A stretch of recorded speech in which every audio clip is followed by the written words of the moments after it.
All right, we're here with Bob Bane, and Bob is a world historian and has done so much work in the field of history and history education. Welcome, Bob. Thanks for coming. Happy to be here. Yeah, so could you tell us a little bit about you and what you've done? Sure. So I've been in this work for an awful long time. I'm a historian by training, a PhD historian. Once upon a time, I was studying policy towards youth, aberrant youth in the United States. But I also taught high school history for 26 years. And during that time, I started studying my own teaching practice. So my research focuses on teaching and learning history and the social sciences in classrooms, in museums, in schools of education. 20 years ago, I had the opportunity to leave the high school classroom after 26 years and come to the University of Michigan, where I've been a faculty member in the School of Education, the Department of History and Museum Studies for the last 20 years. Nice. All right, so what we're going to talk about today is around just like, I think a lot of teachers in history get overwhelmed by the organizing of the content, right? Like in world history, there's 10,000 plus years or 14 billion if you're teaching big history. And if you're teaching, US or European, while it's less years, there's still so much like content to sort of navigate through. And so, hopefully you can, if that makes sense, maybe you can just kind of introduce like, what is your approach to navigating that, to planning out a year? So all the work that we do is really grounded in the ways in which historians work. So, there's this big press, Amanda, about, teaching kids to think the way historians do, to do historical thinking. Mm-hmm. Unfortunately, much of that thinking has been around working with primary sources. But what historians do is far more than work with just primary sources. And actually a central piece of their work is trying to figure out what are the problems that they're going to investigate. And this idea of problem is really critically important. In fact, most historians don't start a study unless they actually have some big problem that's going to drive and motivate them. And the reason for that is critical, because just like most history teachers face an overwhelming amount of factual detail, most kids face a ton of stuff that they have to learn. Imagine a historian whose research is not bounded by a semester or a week or a unit, but is actually unbounded. So the historian actually has to figure out a way to bound and organize their work. And they do that by defining problems, good inquiry problems that they're going to study. Nice. So what would be an example of a problem that you could study? Well, actually, let me back up a little bit and talk about what I mean by problem. Okay. Because oftentimes when teachers think about problems, in its everyday vernacular, problems are not good things. So right. Most of us are trying to get rid of the problems that we have in our daily life. When I was teaching in a high school, often my colleagues, my peers, and myself included, would often talk about a problem being, Billy Jones, who doesn't turn in his homework, or Sarah Smith's mother, who's meddling in the affairs of the school, or the problem of how do I deal with an administrator that's giving us professional development activities that are totally irrelevant to the work that I do. That's not how I'm using the concept of problem. I'm using the idea of a problem, the ways in which people like John Dewey or scholars use problem. And often they refer to this as a problem being a break in the equilibrium or the dailiness of life, a break in the routine, a break in the routine that causes us to think. So problems are actually good in the sense that they cause us to think. A modest example is, I'm sure everyone that has driven essentially the same way to work every single day, they don't think about it. Oftentimes they have this experience of looking at the end of the day and saying, I don't remember even how I drove here today, or sometimes even where I parked my car. That's not the case, however, if it's snowing, serious rain, unusual traffic. That breaks the equilibrium, that breaks the routine, and it causes you to think. So the way in which I'm using the concept of problem is trying to engage students or the teacher in some break in their routinized way of thinking about something, creating a challenge to the ways in which something that they might have accepted that causes them to think.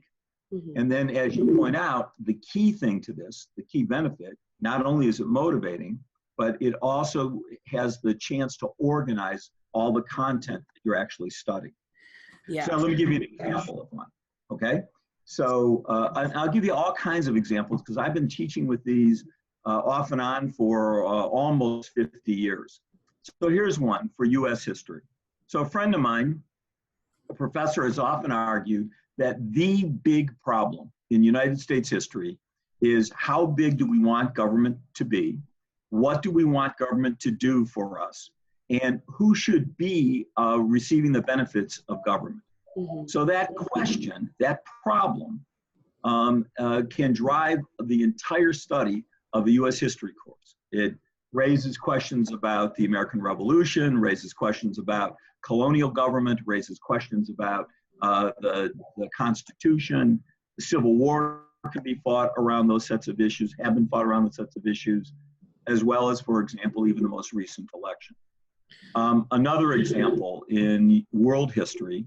So if one took a look, for example, at the last 600 or 700 years of world history, one might pose the question about, so what explains why it is that Europe rose to huge amounts of power by about 1914 as compared to where they were, say, 400 or 500 years before.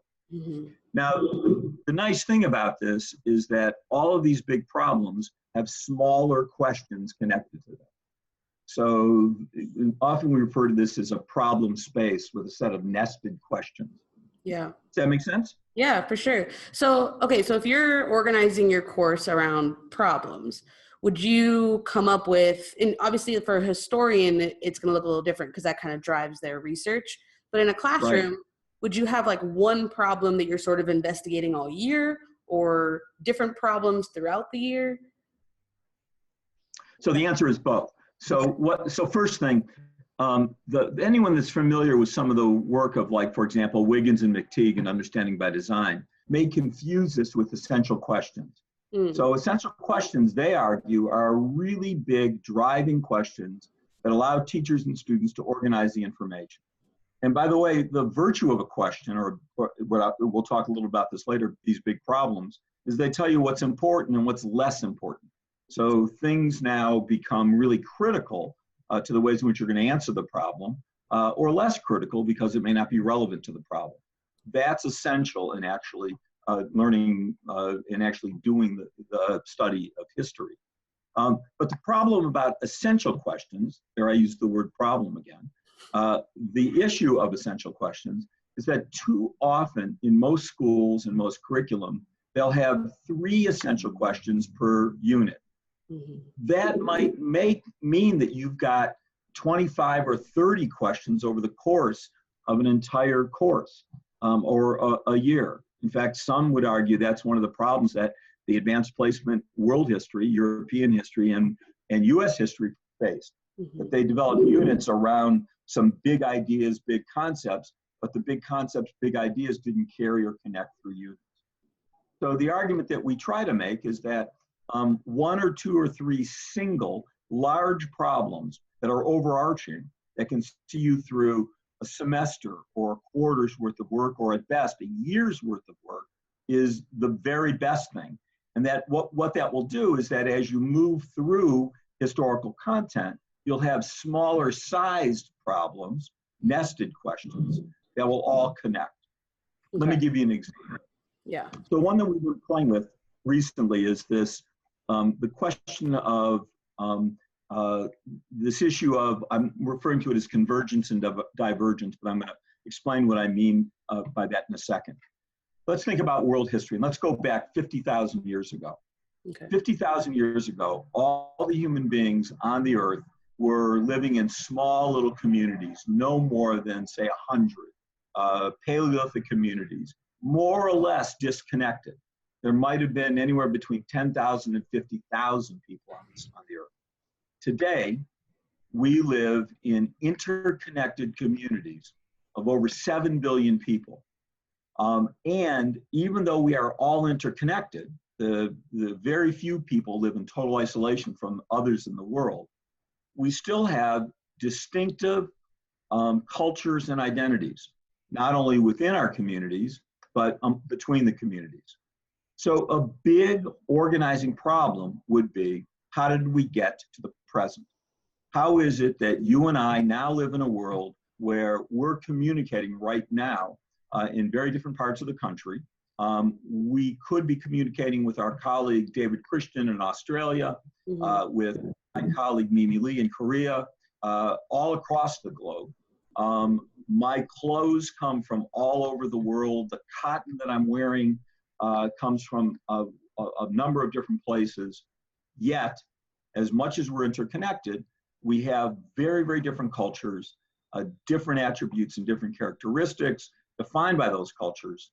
So a big historiographic problem is, how did we get from this disconnected humanity, or only connected in small groups, to the world in which you and I live? Now that's one big problem. Right. Yeah, that would be one that could go for all year, right? It could go for all year, but then of course, when you start to take the question up, like for example, let's talk about the development of agriculture. So when we see people beginning to develop agriculture and then eventually live in the cities, we see them become connected. The farming communities get connected to the cities. So here we see the beginning of a transformation where we get new interconnectivities, very different than the people that were living in Paleolithic communities, more or less isolated from each other. Now you can imagine that question. How is it that that developed? How did the different cultures develop around those different communities, around the different cities? What were the strengths and weaknesses of each? What caused the connections to maintain themselves or to fragment? How, and then you look at, for example, how they developed into larger agrarian communities, where these cities got connected. Cairo got connected to Thebes, for example, along the Nile. Yeah. Those questions get raised at the level of the regional or the era, but you're still asking that much, much bigger problem of how is it that human beings became more and more connected at the same time that we developed a deep sense of difference.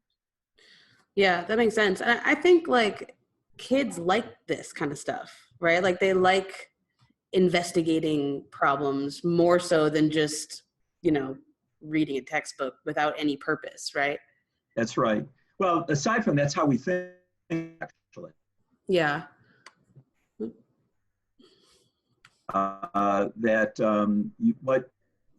Whenever you read something, in a sense, to answer your own questions. So you read in your own life because you've got some curiosity about what it is that you're going to find when you read. So you read to either support, extend, or challenge what you're reading. Unfortunately, in fact, I've often referred to this as that what most kids experience in school is a bad case of Jeopardy. The television game. Yeah. Where what we do, we give kids the answers, and instead of asking them to construct the questions, we then ask the questions to see whether they've learned the answers. You can imagine if that's what Jeopardy was like, it would be awful. That's not the way knowledge was constructed. Indeed, John Dewey once said that everything you and I know, every technological tool, every object that we have, was once upon a time a question that eventually gets answered, a puzzle that eventually gets solved, a curiosity that eventually gets resolved. Unfortunately, in schools, what we often do is we give kids the answer to the puzzle, the problem solved, the curiosity resolved, without ever asking the question or the curiosity or the puzzle that began all of this process. Okay. So we've got all kinds of experience where, in point of fact, we've done this with students, and it's driven their understanding as well as help them coordinate and organize what it is that they're learning. Yeah. So, okay. So if I'm, laying out my year, let's stick to world history. Okay. What am I looking for to be able to identify problems? Because part of what I'm thinking of too is like, you've got the like themes for each of these courses, like social, political, and whatnot. Would it work to like develop an overarching problem that we could talk about all year for each theme, right? Like a social problem, and then we could cover that? Or like what's the process that you use to like identify a problem that you should then bring in? Well, so part of it is let me come back to the question of themes first, and then I'll come back to this other thing. I actually don't like the concept of themes. I find themes inert.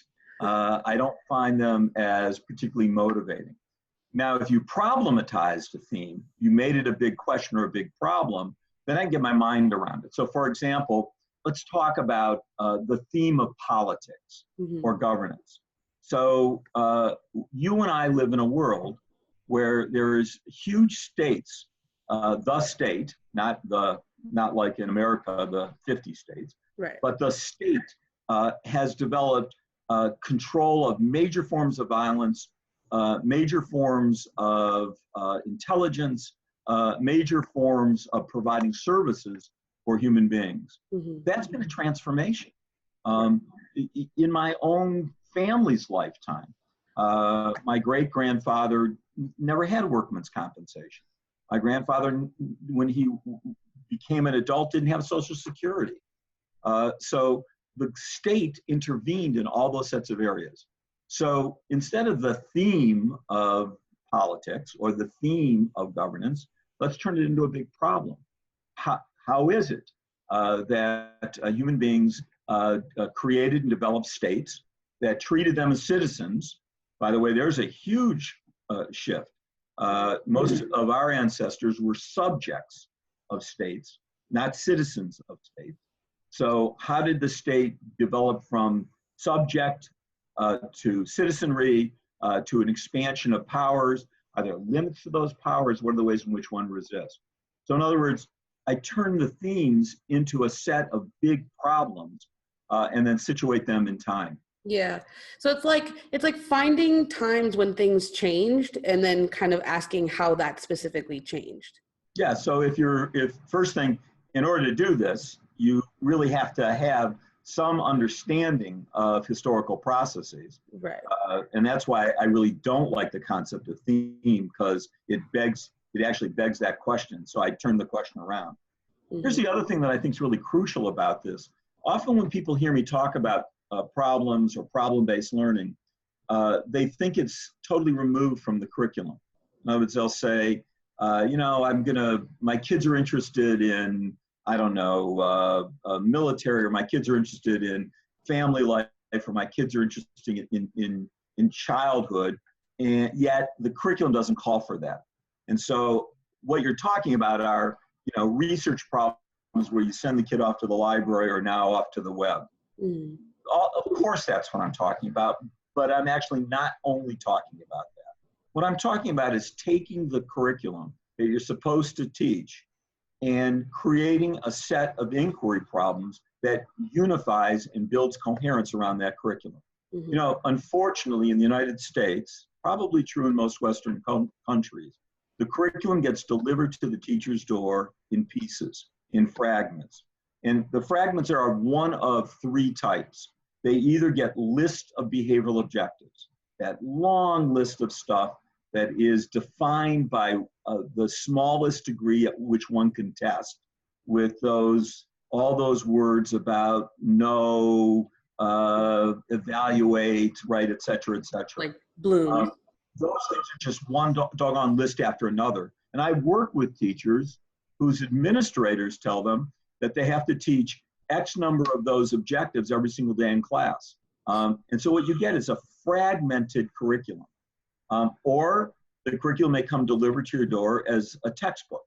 And the ways textbooks are structured, and by the way, I like textbooks. I've used them in every course I've ever taught in the high school. But the problem with textbooks is the chapters are disconnected. It's one chapter after another, and it has to do with the ways in which the market is created. In other words, I have no idea if I write the textbook whether the Michigan standards will allow that textbook to be taught the same way that the Texas standards might. So I've got to guarantee that each chapter is more or less a standalone so that it can be widely used. So the teacher then has to create something coherent for the standards and then something coherent for the textbook. And finally, we live in a world where kids are externally tested.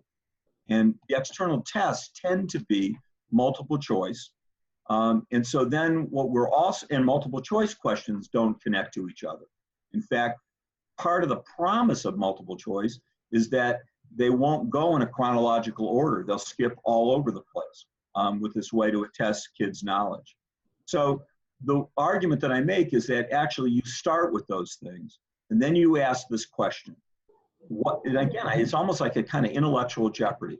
If those are the answers are either found in the state objectives, the answers are found in the textbook, the answers are found in the multiple choice questions, then what's the big question that will coordinate or organize those, that it will allow me to teach them so my students are still learning them in an inquiry fashion?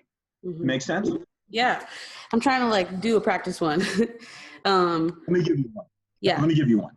All right, let me take one from, not world history, though I could, but let me take one from 8th grade history in California with teachers that I worked with in a project in Long Beach Unified. So Long Beach is the 3rd largest urban district in California, maybe it's the 2nd. With all the challenges that other urban districts have, with one big advantage, they've had a coherent administration. And they also have, like most urban districts, an outstanding group of teachers. In work that I did with them, we were working with the 8th grade teachers. 8th grade curriculum covered from 1789 to 1914. The teachers would tell you it was one objective after another. The district was mandating, someone had divided the number of school days into the number of objectives, calculate the number of objectives you'd have to teach every day. This was called a pacing guide. Craziness. But the administration was willing to try something that would build coherence. So we worked out some questions and problems, and eventually worked on this one. We asked this question of our students: who was the most effective leader in the American democracy over the long 19th century, a 19th century that started in 1789, goes to 1914. And the students, we worked out ways for students to have a criteria to evaluate effective leadership. They identified their own criterion. And then what we did was all semester long, we studied leadership to evaluate the effectiveness of a democratic leader and how that changed over the 19th century. Now, what the kids were doing was, what the teachers were doing rather, was once they framed the problem with the kids, who was the most effective leader, they then were providing them resources. Sometimes it was a lecture, sometimes it was a textbook, sometimes it was primary sources, all related to what the state standards were going to assess the kids on. So for example, there's lots of stuff that they could have done with Thomas Jefferson or John Adams, but because the state said that the kids were going to be tested on Jefferson's inaugural address, not sure why, but the state decided it would, the teachers made certain that they used the inaugural address and then asked the kids, to what degree did this show that Jefferson was or was not an effective leader using your criteria? Alien and Sedition Acts were had to be for Adams. Same thing. So what the kids were doing is all year long, they were investigating these things to determine to what degree someone was or was not an effective leader. They were constantly comparing effective leadership. So they would compare Harriet Tubman to Jefferson, or Harriet Tubman to Jefferson Davis, or Harriet Tubman to Abraham Lincoln, or Garfield. But they were constantly interrogating the text to produce some kinds of answers. Two things happened from this. One, the teachers were teaching historical inquiry to make arguments, which is not being tested, but they were arguing the far more important thing to do. And kids learned, these 8th grade kids learned to make pretty sophisticated historical arguments. But secondly, they were using the factual information that the state was going to test them in multiple choice tests all semester long. So all year long, they would return back to show why Harriet Tubman was or was not a more effective leader as compared to Adams. But then to do that, they would revisit the Alien and Sedition Acts to make their argument. By the way, those kids outperformed the other kids in the state on the multiple choice test, as well as learning how to write pretty strong arguments. The Yeah. last thing that makes this so engaging is that kids can come up with different answers, that there's not one answer, there is multiple correct answers, there's incorrect answers, and the only way you can do an incorrect answer in response to these questions is not use historical evidence. Mm-hmm. So the kids could make, some kids thought, for example, that Thomas Jefferson was a hypocrite, and they didn't like him, not just because of his stance on slavery, but some of the kids were arguing, I thought this guy liked small government, yet he bought Louisiana and created this huge territory. So, you know, there are 13-year-old kids in an urban area making an argument about Jefferson's expanding the territory as a violation of his own principles about small government. A pretty sophisticated argument. That's pretty awesome. Yeah. I'm thinking, like, if I'm going to apply this like way of teaching, this way of thinking really to my classroom in AP world, it feels like it would fit really nicely sort of in the time periods that they have identified, to just sort of write that overarching problem that helps to, I think too, like if you did that, then the whole idea of like change and continuity becomes a lot easier, because you're basically picking a change and asking why or how and investigating that throughout the whole time period. So like the post-classical era, for example, would be awesome to have a question around trade and like interconnectedness, like how that expanded. Am I on the right track? Yeah, totally. So first thing, let me come back. The thing to remember always is that, you know, I've been at this an awful long time. And when I started, I wasn't doing a whole year long questions. Mm-hmm. In fact, I was pretty happy if I could get some kind of organizing problem that would move me from Monday through Friday. If I could get 5 days rather than one day after another, that was an adventure. You know, I often use this metaphor about remember Kitty Hawk. The first flight was 123 feet, 5 feet off the ground. The second flight was much longer. So when you're learning how to do this, be willing to fly 123 feet, 5 feet off the ground. So if you can create a problem that develops coherence, a meaningful, coherent argument that allows kids to play with factual information, and I'll say this again, it could be a source that's the textbook, your lecture. In other words, you're giving them a reason to listen to your lecture. You problematize something. I'll give you another example of this in a second. You problematize something that encourages the kids to seek out its answer. And it could be that you're going to give a lecture. It could be that you're using primary sources or secondaries. So the beginning is to try and take what you're going to teach and ask yourself this question. Why would anybody need to know this? Like, what is it that makes this compelling? And if the only answer you could come up with is, you need to know this for the AP exam, that's a dumb question. That's a dumb answer. Because, you know, the most important things in your life are not determined by your score on the AP exam. I've got 3 kids and 6 grandkids, and none of them asked me what my score on AP was before they decided I would be their father or their grandfather. So far more important things. So the question is, again, why is it that we know this? We need to know this. One thing to do, and I've been collecting these, is to collect big problems. As you read history, read with care the introduction to a history book. Not the textbook so much, though maybe textbooks will do this now too, but a trade book.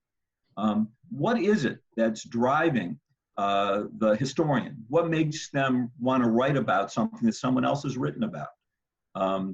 And then you can collect some big questions that historians have been grappling with for the longest period of time. Mm-hmm. Yeah. That helps. Yeah. And I'm thinking too, I mean, the skill of synthesis has kind of come in and out of the AP exam, but I love it. And I think it would fit so nicely in this, because if you're studying leadership, for example, then you're going to find connections across space and time. Right. And then that. And you don't want to turn this into a social science course where leadership becomes generic. So the concept of leadership has changed over time. And what it is that people seem to value has changed over time. So, but then again, what I just did was problematize the concept of leadership. Right. And so that encourages kids to ask those sets of historiographic questions. Yeah. Well, just as an example, so like maybe if I ask a question about like how do people like gain more rights, or I don't know. Yeah. Something like that. Yeah, so let's take that one as a really good example. And let's take this idea of human rights. How has that concept changed over time? Who's instantiated it? What have been the major contributions to understanding it? And what have been the forces that have challenged that? So, you know, you can go back and take a look at our earliest communities and think about the ways in which Paleolithic communities seem to be far more egalitarian, where they didn't conceive of the concept of rights the way you and I think of it. And on the other hand, people shared equally in the hunt. People shared equally, both men, women, and children, in the ways in which they contributed to the community and then drew from the community also what they needed. And then the concept begins to change when states rise. So states will begin, for example, to take tribute or tax money from other people to provide services. There's certain rights that come with that. And you move all the way up to things like, I refer to this in my own work as the concept of parochial human rights. By that I don't mean religious, but you know, the Bill of Rights, the American Bill of Rights, applies only to American citizens. And if you lose your citizenship, as we're seeing today, or are never granted that citizenship, or are stateless, there is no one to enforce and perpetuate those rights. And so you're right, that's a great question that you could actually trace through, and that kids could begin to see one big change over time that organizes a whole series of things. Yeah. In fact, even going back to what you were talking about before, what are the rights that apply to politics? What are the rights that apply to economics? What are the rights that apply to religion and within a religion? What are the rights that apply in a family? What are the rights that apply between members of a community? You get gender, you get age. What are the rights that you have because you're over 21 that your students don't because they're under 21? Actually, what are the rights that they have because they're under 21 that you don't because you're over 21? So that's, you know, there's a really great question that you could actually drive all the way through. And that one will, I have no doubt, will hook kids. Yeah, I know. I'm like excited to like apply this to teaching, because I feel like it just kind of opens up new discussions and conversations in the classroom that are just so valuable. Like, so let me give you another way to think about this too. So the coming up with the big questions and these big ideas, that's only a part of the problem. Then you have to hook the kids in the problem. And you've got to get them to care about it. And part of that has to do with creating some dissonance, some confusion. You know, the concept of cognitive dissonance is borrowed from music. Noise is dissonance, and noise is stuff we can't make sense out of, that there's some problem with organizing it. Well, intellectually, that's what happens to us as well, that we have categories, schemas, concepts that allow us to make sense of the world, but every once in a while those things get turned on their head, and so the world becomes a little bit confusing. So the question is, can I turn something into, create some modest confusion that will hook my kids in the problem that I want them to do? Again, the problem of rights seems to me a pretty easy one to do. You know, what do you want government to do for you? When we were working again in Long Beach, the students, the teachers created this beginning problem, had nothing to do with history. They created a problem about whether or not the state of California, where we were working, should pass rules about what kids could order in their cafeteria, or what kids should eat out of the vending machine. And the students were, livid. And they were angry about that. And then what they were doing was hooking them in this question about, so what do you want government to do for you? You want government to police your streets so that you feel safe walking home? Do you want government to police the food that you eat? Okay, so you don't want them to say you can't eat sugar, but how about you want the government to inspect the armor meatpacking plant? Or just say, let them do whatever they want. Yeah. And then what you've got a problem that kids typically don't think about. Yeah. Which is what is it do I want government to do for me, and how has that changed? And then that you can make your historical problem of just like, what is the historical problem? What should government look like?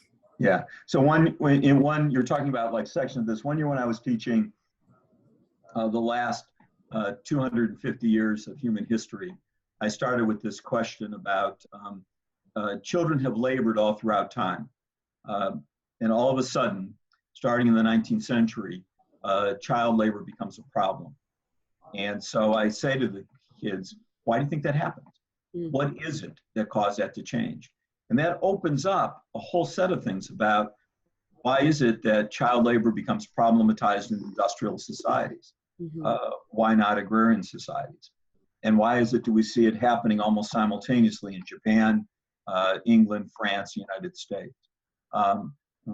If child labor becomes a problem, what do you do with kids if you're not going to put them in the labor force?